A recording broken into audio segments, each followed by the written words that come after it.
हाणे छॾ सिंगार के गुली मूंखे मानी हाणे ते ॾाढी बुख लॻी आहे असुल बुख में आंटा था वढजनि ॾिसी नथो छा त मां वांदी न आहियां दोॾा थेॾा थी में जेॾा ठीकु आहे माना त मां जेको बि फ़ैसिलो कयो आहे हाणे उन ते अमल ज़रूर कबो कहिड़ो फ़ैसिलो कयो अथई तोखे को बि हक़ कोन्हे कंहिं बि फ़ैसिले करण जो फ़ैसिलो त मां करे छॾियो आहे गुली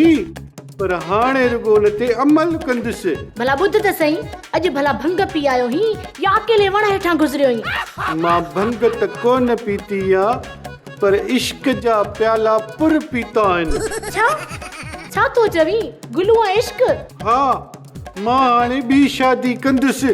तुंहिंजे हिन आज़ार खां मुंहिंजी त रुगो नाले में शादी थियल आहे न वक़्त ते मानी थी मिले न कपिड़नि में अगट थो पए अंधी जहिड़ी पेके तहिड़ी सावरे हाणे तूं ॿी शादी कंदे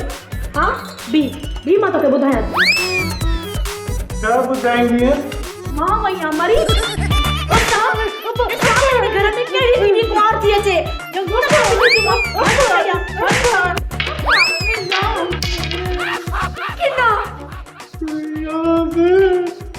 घर जाते जी कहिड़ी इज़त आहे ईअं थो लॻे ॼण हो मुंहिंजी मुड़ुस आहे दरवाज़ो खुलियो पियो आहे हलो अच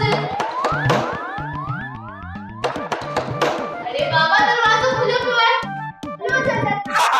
आहे अस्सलाम वालेकुम मुझी सोनी सोनी पावली मुझी थींदे रहिजी वियल ज़ाल हवाली तू असांजे घर में मुझा मिठड़ा मानू मां त इखलाकन हिकु दफ़ो न ॿ दफ़ा न 3 दफ़ा दरवाज़ो खड़कायो मां भी सोचो त एॾो प्यार मों थी सॾे त मां भी हलियो आहे पंहिंजे पीरीअ ॾे हवाली तू चरियो आई छा ये के जे घर नाहे अचबो ओ मुझी पावली मां चरियो न आहियां मां ख़ालिस निजो हवाली आहियां ऐं जेकॾहिं तोखे यकीन नथो अचे त भली मूंखे चेक करे ॾिस मूंखे त इहा बि ख़बर आहे त इहे कंहिंजे घर नाहे अचबो लॻे थो त तोखे ख़बर नाहे इश्क में वॾनि माण्हुनि जो खानो ख़राब थी वेंदो आहे उन करे मुंहिंजो बि खानो ख़राब थी वियो आहे हवाली अकुल कर खाने खराब माण्हू न कुत्तो थींदो आहे कुत्तो त वफ़ादार बि थींदो आहे पोइ छा माण्हू वफ़ादार न थिए भला जाइ ते न आहे छा मथो तव्हांजो उते रखांसि कहिड़ी जाइ ते आहे जाइ ते कोठे ते आहे के कोठे ते साहिब हे त मथो आहे कोठो काथे आहे भला चांहि कड़क हुजे या थोरी थधी हुजे कड़क हुजे